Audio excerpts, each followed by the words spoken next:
प्रेम से बोलो लक्ष्मी नारायण भगवान की जय, राधा कृष्ण भगवान की जय। आप सभी को जय मां कंजक चैनल की तरफ से मार्गशीर्ष अघन मास पूर्णिमा की हार्दिक शुभकामनाएं। आज की वीडियो में आप श्रवण करेंगे मार्गशीर्ष अघन पूर्णिमा व्रत कथा। द्वापर युग में एक समय की बात है कि यशोदा जी ने श्री कृष्ण से कहा, हे कृष्ण, तुम सारे संसार के उत्पन्न करता, पोषक तथा उसके संहार करता हो। आज कोई ऐसा व्रत मुझसे कहो जिसके करने से मृत्यु लोक में स्त्रियों को विधवा होने का भय न रहे तथा ये व्रत सभी मनुष्यों की मनोकामनाएं पूर्ण करने वाला हो। तो श्री कृष्ण कहने लगे, हे माता, तुमने अति सुंदर प्रश्न किया है। मैं तुमसे ऐसे ही व्रत को सविस्तार कहता हूँ। सौभाग्य की प्राप्ति के लिए स्त्रियों को 32 पूर्णमासियों का व्रत अवश्य ही करना चाहिए। इस व्रत के करने से स्त्रियों को सौभाग्य संपत्ति मिलती है। ये व्रत अचल सौभाग्य देने वाला एवं भगवान शिव के प्रति मनुष्य मात्र की भक्ति को बढ़ाने वाला है। यशोदा जी कहने लगी, हे कृष्ण, सर्वप्रथम इस व्रत को मृत्यु लोक में किसने किया था, इसके विषय में विस्तार पूर्वक मुझसे कहो। श्री कृष्ण जी कहने लगे कि इस भूमंडल पर एक अत्यंत प्रसिद्ध राजा चंद्रहास से पालित अनेक प्रकार के रत्नों से परिपूर्ण कातिका नाम की एक नगरी थी। वहां पर धनेश्वर नाम का एक ब्राह्मण था और उसकी स्त्री अति सुशीला रूपवती थी। दोनों ही उस नगरी में बड़े प्रेम के साथ रहते थे। घर में धन धान्य आदि की कोई कमी नहीं थी। उनको एक ही बड़ा दुख था कि उनके कोई संतान नहीं थी। इस दुख से वे अत्यंत दुखी रहते थे। एक समय एक बड़ा तपस्वी योगी उस नगरी में आया। वह योगी उस ब्राह्मण के घर को छोड़कर अन्य सब घरों से भिक्षा लाकर भोजन किया करता था। रूपवती से वे भिक्षा नहीं लेता था। उस योगी ने एक दिन रूपवती से भिक्षा ना लेकर किसी अन्य घर से भिक्षा लेकर गंगा किनारे जाकर भिक्षा अन्न को प्रेम पूर्वक खा रहा था कि धनेश्वर ने योगी का ये सब कार्य किसी प्रकार से देख लिया। अपनी भिक्षा के अनादर से दुखी होकर धनेश्वर योगी से बोला, महात्मन, आप सब घरों से भिक्षा तो लेते हैं, परंतु मेरे घर की भिक्षा कभी भी नहीं लेते। इसका क्या कारण है? तो योगी ने कहा कि निसंतान के घर की भीख पतितों के अन्न के तुल्य होती है, और जो पतितों का अन्न खाता है वे भी पतित हो जाता है। चूंकि तुम निसंतान हो अतः पतित हो जाने के भय से मैं तुम्हारे घर की भिक्षा नहीं लेता हूँ।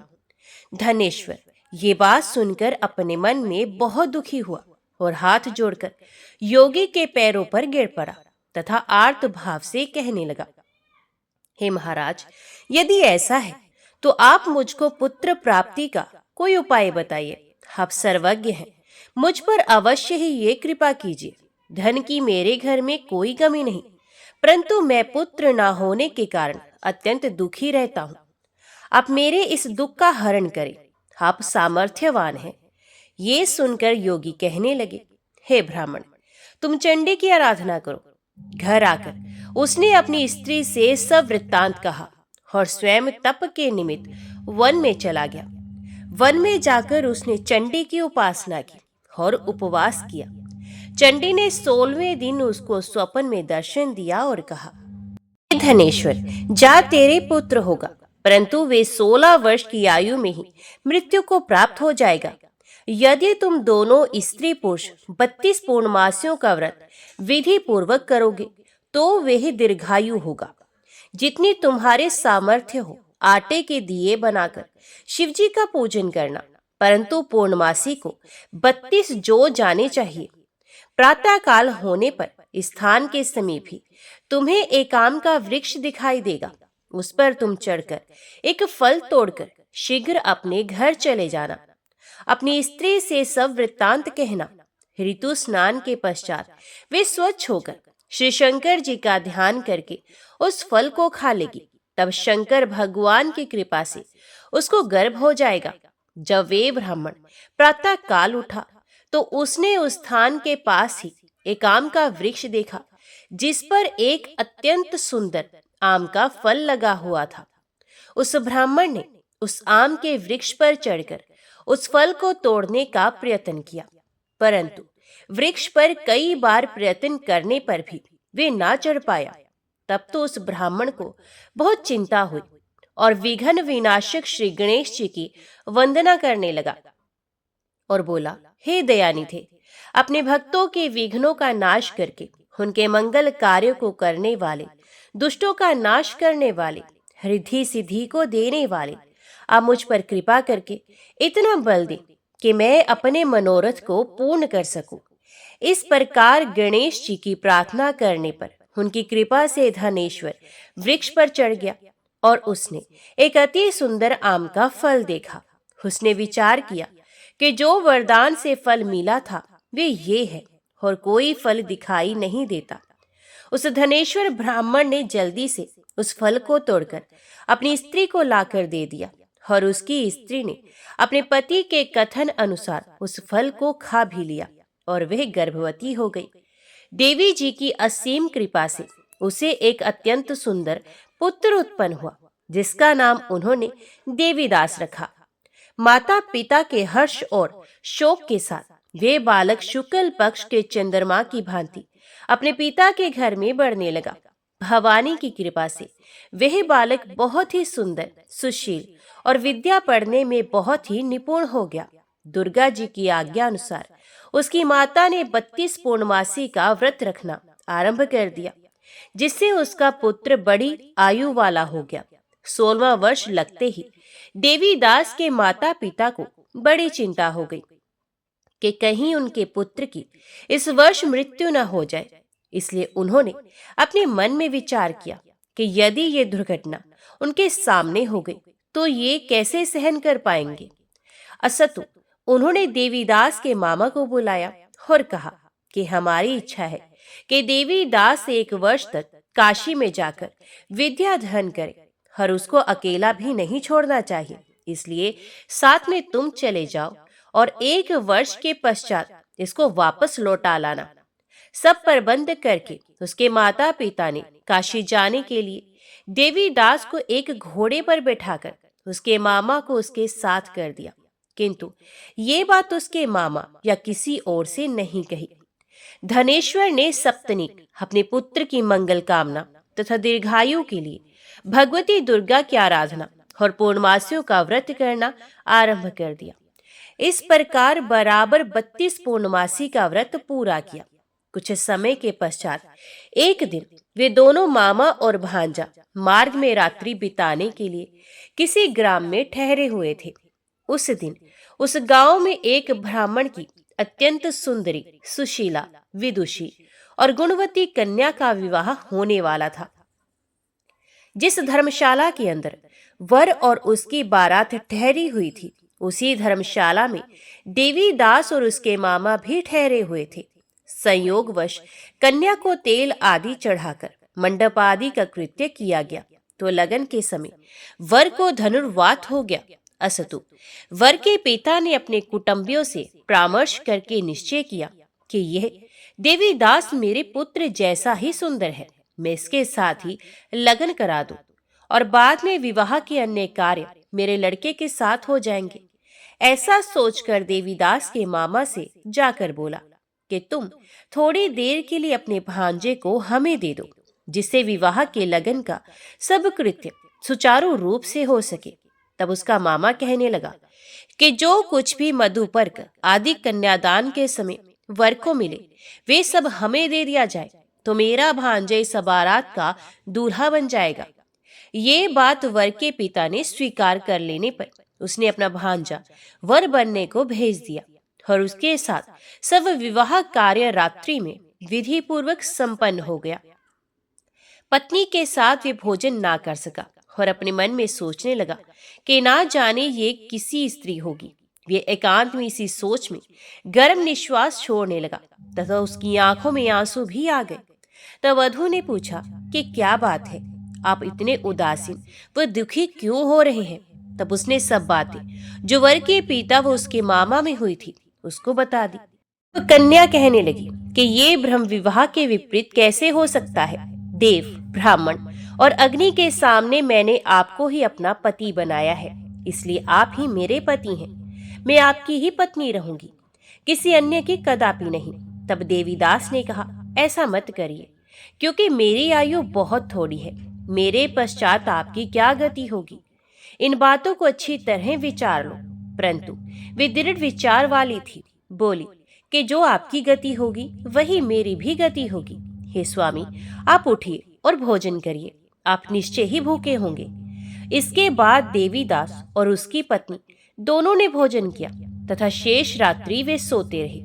प्रातःकाल देवीदास ने अपनी पत्नी को 3 नगों से जड़ी हुई एक अंगूठी दी, एक रुमाल दिया और बोला, हे प्रिय, इसे ले और संकेत समझकर स्थिर चित्त हो जाओ।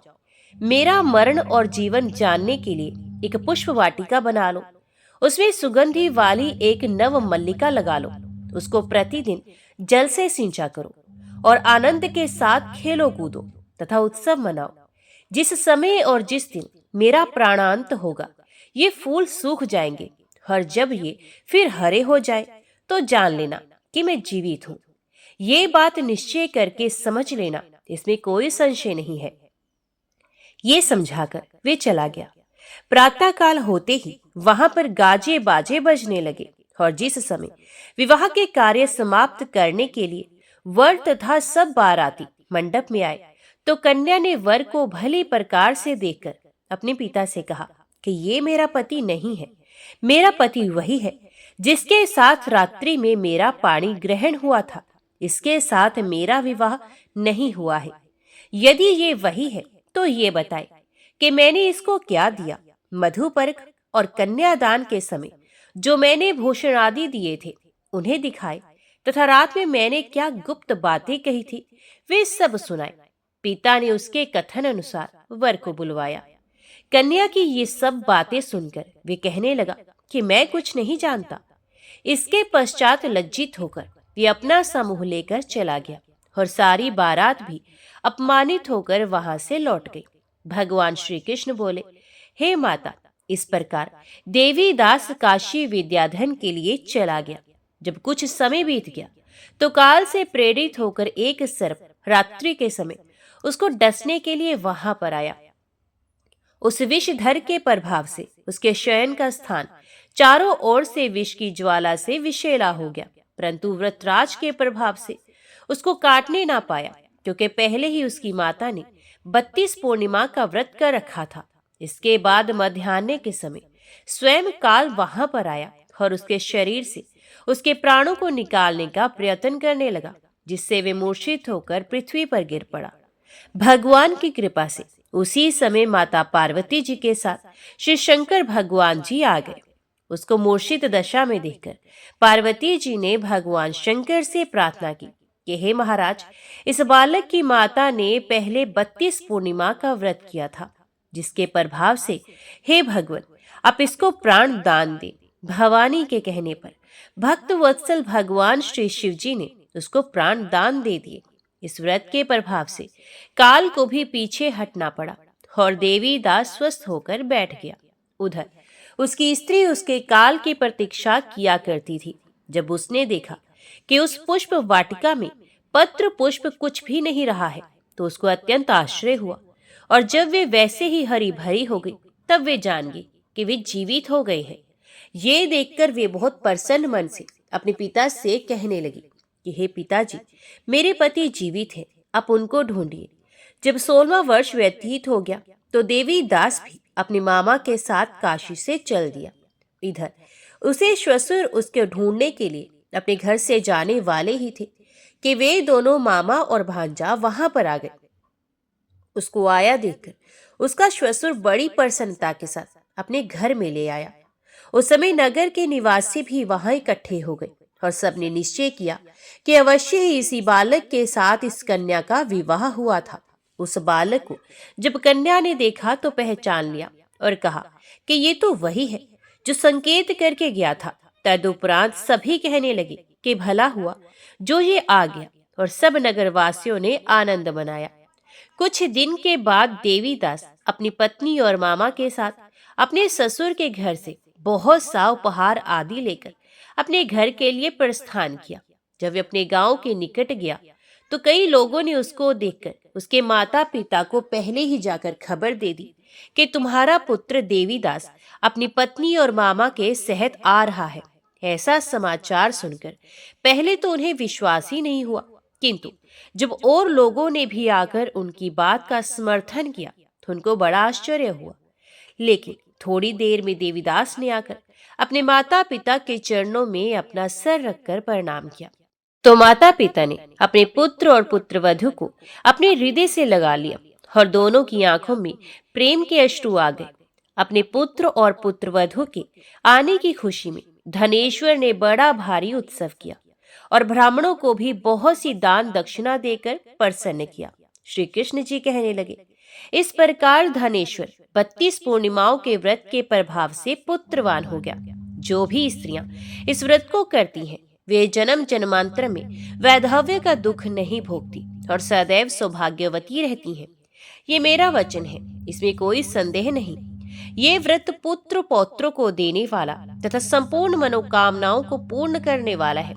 32 पूर्णिमाओं के व्रत करने से व्रती की सब इच्छाएं भगवान शिव जी की कृपा से पूर्ण हो जाती हैं।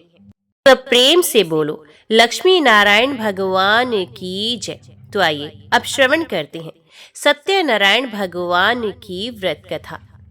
समय की बात है, नैमिषारण्य तीर्थ में शौनक आदि 88,000 सभी ऋषियों तथा मुनियों ने पुराण एवं शास्त्र के ज्ञाता श्री सूत जी महाराज जी से पूछा। ऋषियों ने कहा, हे महामुनि, आप तो इतिहास एवं पुराणों के ज्ञाता हैं, अतः आपसे एक निवेदन करते हैं कि इस कलयुग में वेद विद्या से रहित मनुष्य को प्रभु भक्ति किस प्रकार से प्राप्त हो तथा उनका उद्धार कैसे होगा। इसलिए हे मुनिश्रेष्ठ, कोई ऐसा तप कहे, कोई ऐसा व्रत कहे, कोई ऐसा अनुष्ठान कहे जिससे थोड़े ही समय में पुण्य मिल सके और मनोवांछित फल की भी प्राप्ति हो सके। हमारी सुनने की प्रबल इच्छा है। सर्वशास्त्र ज्ञाता श्री सूत जी ने कहा, हे ऋषियों, आप सबने सभी प्राणियों के हित के लिए ये बात पूछी है, क्योंकि परोपकार ही तो संतों का लक्षण होता है। इसलिए उस श्रेष्ठ व्रत को आप लोगों से कहूंगा जिस व्रत को नारद जी ने भगवान कमलापति से पूछा था। एक समय योगी राज नारद जी दूसरों के हित की इच्छा से अनेक लोकों में घूमते हुए मृत्यु लोक में जा पहुंचे। वहां अनेक योनियों में जन्मे प्राणी अपने कर्मों के द्वारा अनेकों दुखों से पीड़ित थे। ऐसा देखकर नारद जी ने मन में विचार किया कि किस यत्न से इन प्राणियों के दुख का नाश हो सके। ऐसा मन में विचार कर वे विष्णु लोक को चले गए। वहां श्वेत वर्ण और 4 भुजाओं वाले सबके आधार भगवान नारायण को देखा, जिनके हाथों में शंख चक्र गदा और पद्म तथा गले में वनमाला सुशोभित थी। नारद जी ने श्री विग्रह के दर्शन कर सुंदर स्तुति करने लगे। नारद जी ने कहा, हे भगवान, आप अत्यंत शक्ति से संपन्न हैं। मन तथा वाणी भी आपको नहीं पा सकती। आपका आदि मध्य अंत भी नहीं है। निर्गुण स्वरूप सृष्टि के आदिभूत एवं भक्तों के दुखों को नष्ट करने वाले भी आप ही हैं। हे भगवान, मेरा नमन स्वीकार कीजिए। नारद जी की स्तुति सुनकर भगवान नारायण ने नारद जी से पूछा। श्री भगवान ने कहा, हे मुनिश्रेष्ठ, आपके मन में क्या है? आपका यहाँ किस काम के लिए आगमन हुआ है? निसंकोच कहो, मैं सब कुछ बताऊंगा। नारद जी ने कहा, हे प्रभु, मृत्यु लोक में प्राय अपने अपने पाप कर्मों के द्वारा विभिन्न योनियों में उत्पन्न सभी लोग अनेक प्रकार के दुखों से दुखी हो रहे हैं। हे नाथ, यदि आप मुझ पर दया रखते हैं तो बतलाएं कि उन मनुष्यों के सब दुख थोड़े ही प्रयत्न से कैसे दूर हो। भगवान श्री हरि ने कहा, हे नारद, मनुष्यों की भलाई के लिए आपने बहुत ही अच्छी बात पूछी है। जिस व्रत के करने से प्राणी मोह से मुक्त हो जाता है, सो मैं उस महान शक्तिशाली व्रत को कहता हूँ। श्री सत्यनारायण भगवान का व्रत महान पुण्य देने वाला तथा स्वर्ग एवं मृत्यु लोक में अत्यंत दुर्लभ है। श्री सत्यनारायण जी का व्रत पूर्ण विधि विधान से करने पर मनुष्य मृत्यु लोक में सुख भोग कर अंत में शरीर छोड़कर मोक्ष को पा लेता है। भगवान के श्रीमुख से वचन सुनकर नारद जी ने पूछा, हे प्रभु, सत्यव्रत का फल क्या है? क्या विधान है? किसने सत्यव्रत को किया है तथा किस दिन सत्यव्रत को करना चाहिए? सविस्तार से हमारी सुनने की अभिलाषा है। श्री भगवान ने कहा, नारद, दुख शोक आदि को दूर करने वाला, धन धान्य को बढ़ाने वाला, सौभाग्य तथा संतान को देने वाला, सभी स्थानों पर विजय श्री दिलाने वाला, भक्ति और श्रद्धा के साथ किसी भी दिन मनुष्य श्री सत्यनारायण भगवान की कथा शाम के समय ब्राह्मणों एवं बंधुओं के साथ धर्म परायण होकर पूजा करे। भक्ति भाव से स्वाया मात्र में नैवेद्य, केले का फल, घी, दूध और गेहूं का चूर्ण लेवे। गेहूं के अभाव में साठी का चूर्ण, शक्कर तथा गुड़ ले और सब भक्षण योग्य पदार्थ एकत्रित करके भगवान सत्यनारायण को अर्पण करना चाहिए। बंधु बांधवों के साथ श्री सत्यनारायण भगवान की कथा सुनकर ब्राह्मणों को भोजन कराएं एवं दक्षिणा देकर संतुष्ट करें। तदुपरांत बंधु बांधवों सहित स्वयं भी भोजन करें। नृत्य गीत आदि का आचरण कर श्री सत्यनारायण भगवान का स्मरण कर रात्रि व्यतीत करें। इसी तरह से व्रत करने पर मनुष्यों की सभी इच्छाएं निश्चय ही पूर्ण होती हैं। विशेष कलिकाल में मृत्यु लोक में यही इच्छा पूर्ति एवं मोक्ष का सरल सा उपाय है। सूत जी बोले, हे द्विजों, जिसने पहले समय में इस व्रत को किया है उसका इतिहास कहता हूँ, उसे ध्यान से सुनो। एक सुंदर काशीपुरी नाम की नगरी में एक अति निर्धन ब्राह्मण रहता था। वे ब्राह्मण भूख और प्यास से व्याकुल हुआ नित्य ही पृथ्वी पर भ्रमण करता था। ब्राह्मणों से प्रेम करने वाला भगवान श्री विष्णु जी ने ब्राह्मण को दुखी देखकर बूढ़े ब्राह्मण का रूप धारण कर उसके पास जाकर आदर पूर्वक पूछा, हे विप्र, नित्य दुखी होकर पृथ्वी पर क्यों घूमते हो? हे श्रेष्ठ ब्राह्मण, वे सब मुझसे कहो, मैं सुनना चाहता हूँ। ब्राह्मण ने कहा, हे प्रभु, मैं बहुत ही निर्धन हूँ, भिक्षा के लिए ही पृथ्वी पर घूमा करता हूँ। हे भगवान, आप इस निर्धनता, इस दरिद्रता से छुटकारा दिलाने वाला कोई उपाय जानते हो तो कृपा पूर्वक बताइए। वृद्ध ब्राह्मण रूपधारी भगवान श्री विष्णु जी ने कहा, हे ब्राह्मण देव, भगवान सत्यनारायण मनोवांछित फल देने वाले हैं, इसलिए हे विप्र, तुम सत्यनारायण भगवान का व्रत एवं पूजन करो। सत्य व्रत करने से मनुष्य सभी दुखों से मुक्त हो जाता है। ब्राह्मण को यत्न पूर्वक व्रत का संपूर्ण विधान बताकर बूढ़े ब्राह्मण का रूप धारण करने वाले सत्यनारायण भगवान वहीं पर अंतर्ध्यान हो गए। जिस व्रत को वृद्ध ब्राह्मण ने बताया है उस व्रत को मैं निश्चय ही करूंगा। ये निश्चय कर निर्धन ब्राह्मण को रात्रि में नींद ही नहीं आई। तदंतर वे ब्राह्मण प्रातः काल उठा, नित्य क्रिया से निर्वित हो श्री सत्यनारायण जी के व्रत का निश्चय कर भिक्षा के लिए चल पड़ा। भागवत कृपा से उस दिन उसको भिक्षा में बहुत सा धन मिला, जिसे बंधु बांधवों के साथ उसने सत्यनारायण भगवान का व्रत भी किया। इसी प्रकार सत्यनारायण की महिमा से ब्राह्मण सब दुखों से छूटकर अनेक प्रकार की संपत्तियों से युक्त हो गया। उस दिन से लेकर प्रत्येक महीने उसने व्रत किया। इस प्रकार भगवान सत्यनारायण के इस व्रत को करके ये श्रेष्ठ ब्राह्मण सभी पापों से मुक्त होकर दुर्लभ मोक्ष पद को प्राप्त कर गया। हे विप्र, पृथ्वी पर जो भी मनुष्य श्री सत्यनारायण व्रत कथा को करता है ये सब पापों से छूटकर दुर्लभ मोक्ष का अधिकारी बनता है। आगे जो पृथ्वी पर सत्यनारायण व्रत कथा करेगा ये मनुष्य सब दुखों से छूट जाएगा। हे ब्राह्मणों, इसी तरह नारायण जी की श्रीमुख से कहा हुआ ये व्रत मैंने तुमसे कहा। हे ऋषियों, और क्या सुनना चाहते हो? ऋषियों ने कहा, हे मुनीश्वर, पृथ्वी में उस ब्राह्मण से सुनकर किस किस ने इस व्रत को किया, हम वे सब सुनना चाहते हैं। सत्यनारायण व्रत पर हमारी पूर्ण श्रद्धा हो रही है। श्री सूत जी बोले, हे मुनियों, पृथ्वी में जिस जिसने इस व्रत को किया है वे सब सुनो। एक समय वे ब्राह्मण धन और ऐश्वर्य के अनुसार बंधु बांधवों के साथ व्रत करने को तैयार हुआ। उसी समय एक लकड़हार आया और बाहर लकड़ियों का गट्ठर रखकर ब्राह्मण के घर में घुस गया। प्यास से दुखी लकड़हारे ने ब्राह्मण को व्रत करते देख ब्राह्मण को नमस्कार किया और पूछने लगा, कि हे प्रभु, आप ये क्या कर रहे हैं और इसके करने से क्या फल मिलता है? कृपया कर विस्तार पूर्वक आप मुझसे भी कहिए।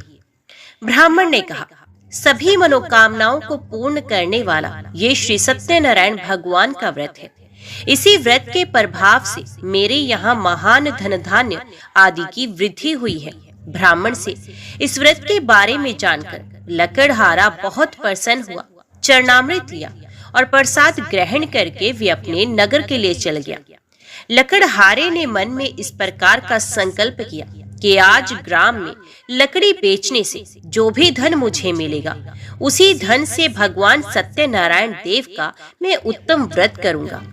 ये मन में विचार कर बूढ़ा लकड़हारा अपने सर पर लकड़ियों का गट्ठर रखकर जिस नगर में धनिक लोग रहते थे, ऐसे सुंदर नगर में चला गया। फलस्वरूप बूढ़े लकड़हारे को आज अन्य दिनों की अपेक्षा लकड़ियों का दाम दोगुनी मात्रा में मिला। तदंतर वे बूढ़ा लकड़हारा दाम ले अति प्रसन्न होकर भगवान सत्यनारायण व्रत कथा की सामग्री स्वाया मात्र में लेकर अपने घर को आया।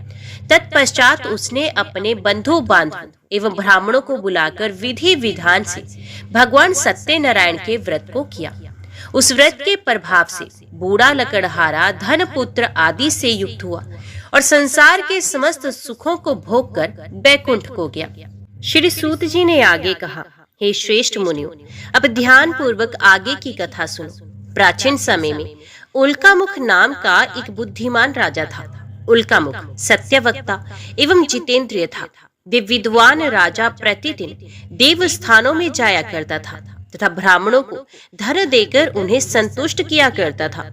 उसकी धर्म पत्नी कमल के समान मुख वाली और सती साध्वी एवं शील आदि विनय गुणों से संपन्न तथा पति परायणा थी। एक दिन भद्रशिला नदी के तट पर दोनों दंपतियों ने भगवान सत्यदेव का व्रत एवं पूजन किया।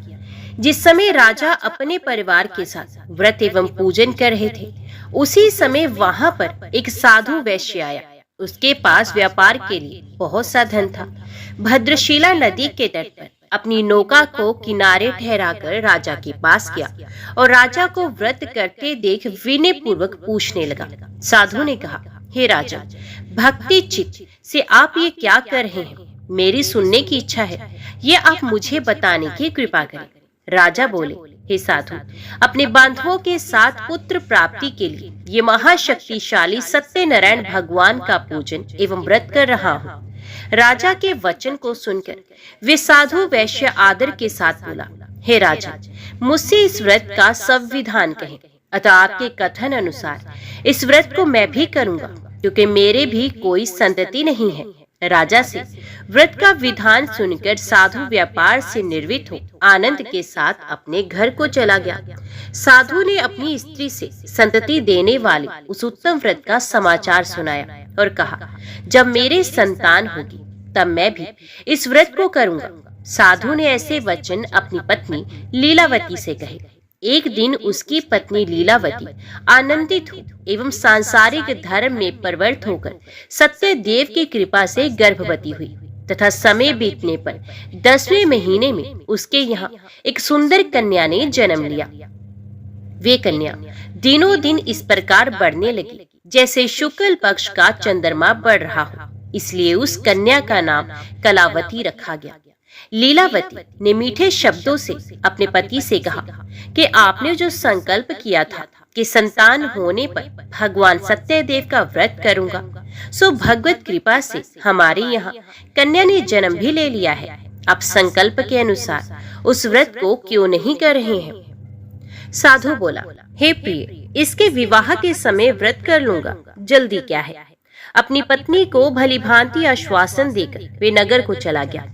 इधर कन्या कलावती पितृगृह में वृद्धि को प्राप्त हो गई।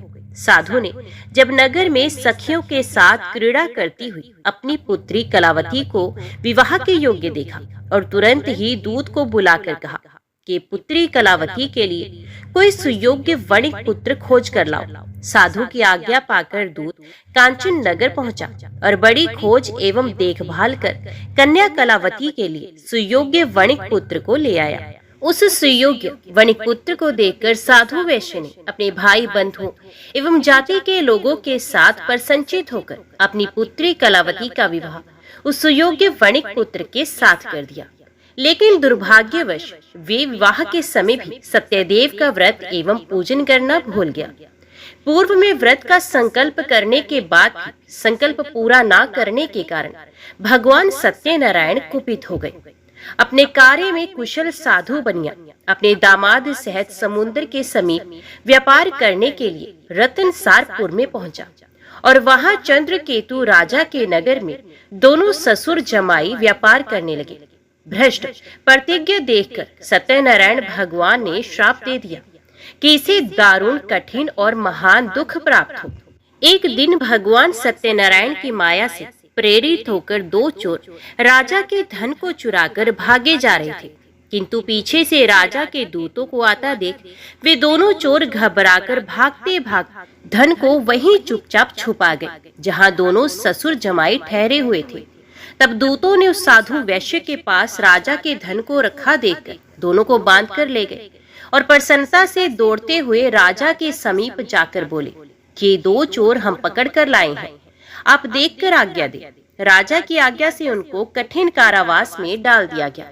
भगवान सत्यदेव की माया से किसी ने उन दोनों की बात नहीं सुनी और राजा चंद्रकेतु ने उन दोनों का धन भी छीन लिया। सत्यदेव के कुपित होने से इधर साधु वैश्य की पत्नी और पुत्री कलावती भी बहुत दुखी हुई और घर पर जो धन रखा था वे भी चोर चुरा कर ले गए। वे लीलावती शारीरिक तथा मानसिक पीड़ाओं से युक्त होकर भूख और प्यास से दुखी हो अन्न की चिंता से दर दर भटकने लगी। कन्या कलावती भी भोजन के लिए इधर उधर प्रतिदिन घूमने लगी। एक दिन भूख प्यास से अति दुखी हो अन्न की चिंता में कलावती एक ब्राह्मण के घर में पहुंच गई। वहां उसने सत्यनारायण भगवान का व्रत करते हुए देखा। वहां बैठकर उसने कथा भी सुनी और वरदान मांगा। तदंतर प्रसाद ग्रहण करके वे कुछ रात होने पर घर आई। माता लीलावती ने कलावती से पूछा, हे पुत्री, दिन में कहाँ रही तथा इतनी रात तक कहाँ रुकी रही और तेरे मन में क्या है? कलावती बोली, हे माता, मैंने एक ब्राह्मण के घर मनोरथ प्रदान करने वाला सत्यनारायण भगवान का व्रत देखा है। पुत्री के वचन सुनकर लीलावती भगवान के पूजन की तैयारी करने लगी। लीलावती ने परिवार और बंधुओं के सहित भगवान का पूजन एवं व्रत किया और ये वर मांगा कि मेरे पति और दामाद शीघ्र ही सकुशल घर लौट आए और प्रार्थना की हम सबका अपराध क्षमा करें। भगवान सत्यदेव इस व्रत से संतुष्ट हुए और राजा चंद्रकेतु को स्वप्न में दर्शन दिए और बोले, हे राजा, दोनों बंदी वैश्य प्रातः काल ही छोड़ दिए जाएं और उनका सब धन जो तुमने ग्रहण कर लिया है वे भी उन्हें लौटा दिया जाए, नहीं तो तुम्हारा सब धन, सब राज्यपाट और सब कुछ नष्ट कर दूंगा। राजा से स्वप्न में इतना कहकर भगवान सत्यनारायण अंतर्ध्यान हो गए। इसके अनंतर प्रातः काल राजा चंद्रकेतु ने सभा में अपने सभासदों को स्वप्न के विषय में बताया और दोनों बंदी वैश्यों को मुक्त कर सभा में लाने की आज्ञा दी। राजा की आज्ञा पाकर राजकोष दोनों महाजनों को बंधन से मुक्त कर राजा के सामने लाकर विनय पूर्वक कहने लगे, हे महाराज, बेड़ी बंधन से मुक्त करके दोनों वणिक पुत्र लाए गए हैं। इसके पश्चात आते ही दोनों महाजनों ने राजा चंद्रकेतु को नमस्कार किया और पूर्व वृत्तांत का स्मरण करते हुए भय से विवल हो गए और कुछ भी बोल न सके। राजा चंद्रकेतु ने वणिक पुत्रों को देखकर मीठे वचनों से उनका आदर पूर्वक कहा, हे महानुभावों, आप लोगों को भाग्यवश ऐसा कठिन दुख प्राप्त हुआ है, अब कोई भय नहीं। ऐसा कहकर उन दोनों को वेणी खुलवाकर शौर कर्म करवाया और नए नए वस्त्र आभूषण देकर तथा आदर के साथ सामने बुलाकर वाणी द्वारा अत्यधिक आनंदित भी किया। उनका जितना धन लिया था उसे दोगुना करके वापस दिया। राजा ने पुनः उनसे कहा, साधु, अब आप अपने घर को जाएं। राजा को प्रणाम करके वैश्य साधु ने कहा, आपकी कृपा से हम जा रहे हैं। ऐसा कहकर भगवान का धन्यवाद कर दोनों महावैश्यों ने अपने घर के लिए प्रस्थान किया। श्री सूत जी बोले, वैश्य ने मंगलाचार और ब्राह्मणों को धन देकर अपने नगर की यात्रा आरंभ की और उनके थोड़ी दूर पहुंचने पर भगवान सत्यनारायण की साधु की सत्यता की परीक्षा लेने के लिए जिज्ञासा करते हुए दंडी का वेश धारण कर सत्यनारायण भगवान ने उनसे पूछा, हे साधु, आपकी नाव में क्या भरा है? अभिमानी वणिक हंसता हुआ अवहेलना पूर्वक बोला, हे दंडी, आप क्यों पूछते हैं? क्या कुछ द्रव्य लेने की इच्छा है? मेरी नाव में तो बेल तथा पत्ते आदि भरे हैं। वैश्य की ऐसी निष्ठुर वाणी सुनकर भगवान ने कहा, तुम्हारा वचन सत्य हो। ऐसा कहकर दंडी सन्यासी का रूप धारण किए हुए सत्यनारायण भगवान वहां से चले गए और कुछ दूर जाकर समुद्र के किनारे बैठ गए। दंडी के चले जाने पर वैश्य ने नित्य क्रिया करने के पश्चात नाव को जल में ऊपर की ओर उठी हुई देखकर अत्यंत आश्चर्य में पड़ गया तथा नाव में बेल आदि देखकर मूर्छित हो जमीन पर गिर पड़ा। फिर मूर्छा खुलने पर बहुत शोक करने लगा। तब उसके दामाद ने इस प्रकार कहा, अब शोक न करें, ये दंडी का श्राप है, अतः उनकी शरण में चलना चाहिए, तभी हमारी मनोकामना पूरी होगी, क्योंकि वे चाहे तो सब कुछ कर सकते हैं, इसमें कोई संशय नहीं।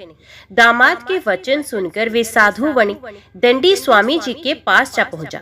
अत्यंत भक्ति भाव से प्रणाम करके बोला, मैंने जो आपसे असत्य वचन कहे थे उसके लिए क्षमा कीजिए। ऐसा कहकर महान शोकातुर होकर रोने लगा। तब दंडी भगवान बोले, हे मूर्ख, रो मत, मेरी बात सुनो। मेरी पूजा से उदासीन होने के कारण तथा मेरी आज्ञा से बार बार तुम्हें दुख प्राप्त हुआ है। भगवान की ऐसी वाणी सुनकर साधु वणिक उनकी स्तुति करने लगा। साधु ने कहा, हे भगवान, ये आश्चर्य की बात है कि आपकी माया से मोहित होने के कारण ब्रह्मा आदि देवता भी आपके रूप और गुणों को ठीक रूप से नहीं जान पाते। फिर मैं अज्ञानी आपकी माया से मोहित होने के कारण कैसे जान सकता हूँ? आप प्रसन्न होइए, मैं सामर्थ्य के अनुसार आपकी पूजा अवश्य करूंगा। मैं आपकी शरण में आया हूँ। मेरा जो नौका में स्थित पुराना धन था उसकी तथा मेरी भी रक्षा करे और पहले की तरह मेरा सामान नौका में भर जाए। उसकी भक्ति युक्त वचन सुनकर भगवान जनार्दन संतुष्ट हो गए। भगवान हरि उसकी इच्छा अनुसार वर देकर अंतर ध्यान हो गए। तब उन्होंने नाव पर आकर देखा कि नाव धन से परिपूर्ण है। तब भगवान के प्रति कृतज्ञता प्रकट की और वे स्वजनों के साथ भगवान सत्यदेव का पूजन करने लगे और नाव को यत्न पूर्वक संभाल कर साथियों से अपने नगर को चले गए। साधु वणिक ने अपने दामाद से कहा, वे देखो, मेरी रतनपुरी नगरी दिखाई दे रही है। इसके बाद उसने अपने धन के रक्षक दूतों को अपने आगमन का समाचार देने के लिए अपनी नगरी में अपने घर पे भेजा। तत्पश्चात उस दूत ने नगर में जाकर साधु की भार्या को देख हाथ जोड़कर प्रणाम किया और उसके अभिष्ट की बात भी कही कि साधु अपने दामाद सहित बहुत सारा धन लेकर इस नगर के समीप आ पहुंचे हैं। ऐसा वचन सुनकर लीलावती ने बड़े हर्ष के साथ सत्यदेव का पूजन कर पुत्री से कहा, मैं अपने पति के दर्शन करने जा रही हूँ, तुम कार्य पूर्ण करके शीघ्र आ जाना। माता का ऐसा वचन सुनकर कलावती व्रत को समाप्त करके प्रसाद छोड़कर पति के दर्शन के लिए चली गई। प्रसाद की अवज्ञा के कारण सत्यदेव फिर से रुष्ट हो उनके पति को नाव सहित पानी में डुबो गए। तत्पश्चात कलावती अपने पति को ना देखकर रोती हुई महान शोकातुर होकर जमीन पर गिर गई। इस तरह नौका को डूबा हुआ तथा कन्या को रोता हुआ देख साधु दुखित हो मन में विचार करने लगा, ये क्या आश्चर्य हो गया। नाव का संचालन करने वाले भी चिंतित हो गए। लीलावती भी कन्या को व्याकुल देखकर विवल हो गई और अत्यंत दुख से विलाप करती हुई अपने पति से इस प्रकार कहने लगी, अभी अभी नौका के साथ दामाद कैसे अलक्षित हो गया। ना जाने किस देवता की उपेक्षा से नौका हरण कर ली गई, अथवा श्री सत्यनारायण की महिमा कौन जान सकता है। ऐसा कहकर स्वजनों के साथ विलाप करने लगी और कन्या कलावती को गोद में लेकर रोने लगी। कलावती कन्या भी अपने पति के नष्ट हो जाने पर दुखी हो गई और अपने पति की पादुका लेकर उनका अनुगमन करने के लिए उसके मन में निश्चय किया। कन्या के इस प्रकार के आचरण को देखकर पत्नी सहित वे साधु वणिक बहुत दुखी हुआ और विचार करने लगा, या तो भगवान सत्यदेव ने दामाद के साथ धन धान्य से भरी इस नौका का अपहरण कर लिया है, अथवा हम सभी उनकी माया से मोहित हो गए हैं हे प्रभु, अपनी धन शक्ति के अनुसार मैं आपकी पूजा करूंगा। सभी के सामने साधु ने अपने मन की इच्छा प्रकट की और बारंबार भगवान सत्यदेव को दंडवत प्रणाम किया एवं प्रार्थना की कि हे प्रभु, मुझसे या मेरे परिवार से जो भूल हुई उसे क्षमा करें। उसके दीन वचन सुनकर भगवान दीनानाथ को दया आ गई और आकाशवाणी के द्वारा कृपा पूर्वक बोले, हे साधु, तेरी कन्या ने मेरे प्रसाद को छोड़कर अपने पति को देखने चली आई थी। निश्चय ही यही कारण है कि उसका पति दिखाई नहीं दे रहा है। यदि घर जाकर प्रसाद ग्रहण कराए तो तुम्हारी पुत्री निश्चित रूप से पति को प्राप्त कर सकती है, इसमें संशय नहीं। आकाशवाणी को सुन कलावती ने शीघ्र घर पहुंचकर प्रसाद ग्रहण किया और पुनः उसने आकर अपने पति का दर्शन किया। तब वैश्य परिवार के सब लोग प्रसन्न हुए। कलावती कन्या ने अपने पिता से कहा, अब विलंब क्यों कर रहे हैं, अब तो घर चलें। कन्या की बात सुनकर वणिक पुत्र संतुष्ट हो गया और साधु ने बंधु बांधवों सहित सत्यदेव का विधि पूर्वक पूजन किया और धन तथा बंधु बांधवों के साथ अपने घर को आया। उस दिन से हर पूर्णिमा व संक्रांति एवं विशेष पर्वों में सत्यनारायण भगवान का पूजन करते हुए इस लोक में सुख भोग कर बैकुंठ में चला गया। श्री सूत जी बोले, हे श्रेष्ठ मुनियों, अब इसके बाद मैं दूसरी कथा कहूंगा, आप लोग सुने। अपनी प्रजा का पालन करने में लीन तुंगध्वज नामक एक राजा था। उसने भी भगवान सत्यदेव के प्रसाद को त्याग कर बहुत दुख प्राप्त किया था। एक बार वे वन में जाकर और वहां बहुत से पशुओं को मारकर बड़ के पेड़ के नीचे आया। वहां उसने भक्ति भाव से ग्वालों को बंधु बांधवों सहित संतुष्ट चित होकर सत्यदेव की पूजा करते हुए देखा। राजा अभिमानवश न वहां गया, न ही उसने भगवान सत्यनारायण को नमस्कार किया। जब ग्वालों ने भगवान का प्रसाद उनके सामने रखा तो वे प्रसाद को त्याग कर अपनी सुंदर नगरी की ओर चला गया। ग्वाल बालों ने भगवान का इच्छा अनुसार प्रसाद ग्रहण किया। इधर राजा को प्रसाद का परित्याग करने से बहुत दुख प्राप्त हुआ। जब अपने राजमहल में वो वापस पहुंचा तो क्या देखता है, उसने अपना सब कुछ नष्ट कर पाया।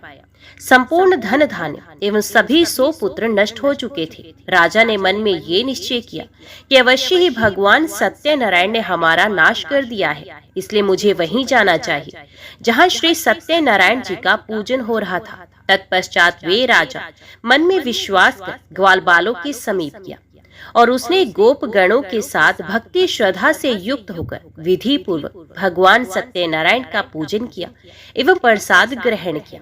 भगवान सत्यदेव की कृपा से राजा पुण्य धन और पुत्रों से संपन्न हो गया। इस लोक में सभी सुखों का उपभोग कर अंत में वैकुंठ लोक को प्राप्त हुआ। श्री सूत जी कहते हैं कि इस परम दुर्लभ व्रत को जो भी व्यक्ति करता है और पुण्यमयी एवं फल प्रदायिनी भगवान की कथा को भक्ति युक्त होकर सुनता है, उसे भगवान सत्य देव की कृपा से धन धान्य की प्राप्ति होती है। निर्धन धनी होता है, बंधी बंधन से मुक्त होकर निर्भय हो जाता है, डरा हुआ व्यक्ति भय से मुक्त हो जाता है, संतानहीनों को संतान प्राप्त होती है। ये सत्य बात है, इसमें किसी प्रकार का संशय नहीं है। भगवान की कृपा से उसके सभी पाप नष्ट हो जाते हैं एवं सभी मनोरथों को प्राप्त कर अंत में वैकुंठ धाम को प्राप्त करता है। हे ब्राह्मणों, इस प्रकार मैंने आप लोगों से भगवान सत्यनारायण के व्रत को कहा, जिसे करके मनुष्य सभी दुखों से मुक्त हो जाता है। हे ऋषियों, कलयुग में तो भगवान सत्यदेव की पूजा विशेष फलदायिनी है। भगवान विष्णु को ही कुछ लोग काल, कुछ लोग सत्य, कोई ईश, कोई सत्यदेव तथा दूसरे लोग सत्यनारायण नाम से पुकारेंगे। अनेक रूप धारण करके भगवान सत्यनारायण सभी का मनोरथ सिद्ध करते हैं।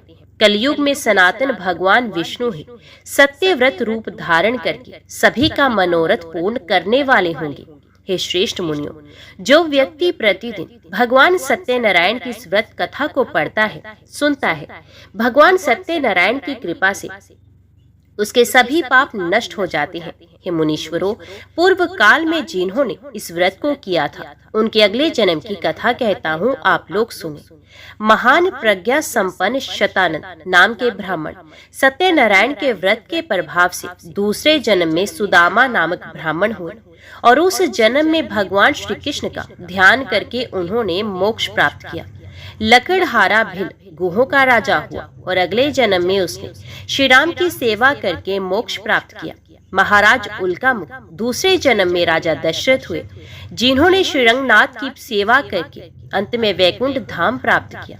इसी प्रकार धार्मिक एवं सत्यव्रती साधु पिछले जन्म के सत्यव्रत के प्रभाव से दूसरे जन्म में मोरध्वज नाम के राजा हुए।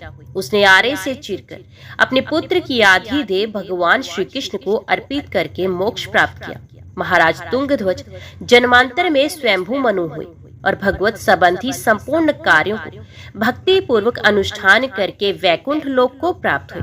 जो गोपगण थे वे सब जमांतर में ब्रजमंडल में निवास करने वाले गोप एवं ग्वाल बाल हुए और श्री कृष्ण की सन्निधि पाकर एवं राक्षसों का संहार करके उन्होंने भी भगवान का शाश्वत धाम गोलोक धाम प्राप्त किया।